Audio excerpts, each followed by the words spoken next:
Hi అండి. ఈరోజు night డిన్నర్లోకి గోధుమ రవ్వ ఉప్మా చేస్తానండి. చూడండి ఈ గోధుమ రవ్వ ఎట్లుందో, బాగా పెద్ద పెద్దగా గోధుమ నూకలాగుంటుందండి.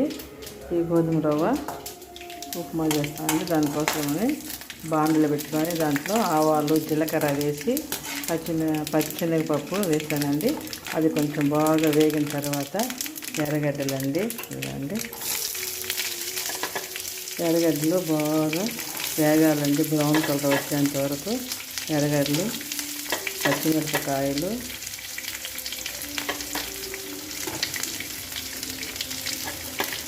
ఎర్రగడ్డ పచ్చిమిరపకాయలు వేసి బాగా వేసుకోవాలండి. హై ఫ్లేమ్లో పెట్టుకొని వేసుకోవాలండి.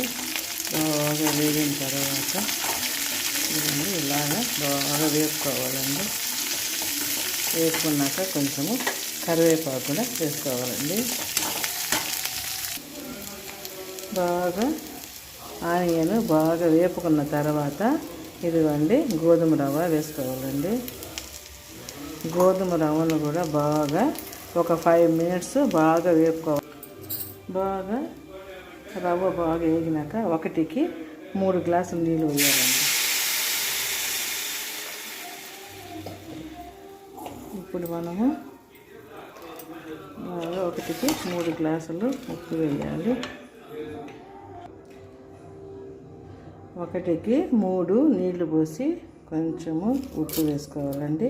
ఇది కుక్కర్లో పెట్టుకోవాలండి. కుక్కర్లో పెట్టుకొని 3 విజిల్స్ వచ్చేంత వరకు మనం దీన్ని ఉడికి పెట్టుకోవాలండి. అప్పుడు బాగా ఉడుకుతుంది. మామూలు బాండెట్లో అయితే చాలాసేపు ఉడుకుతుందండి. మన అన్నం లాగే ఉంటుంది కాబట్టి ఇది మనము 1కి 3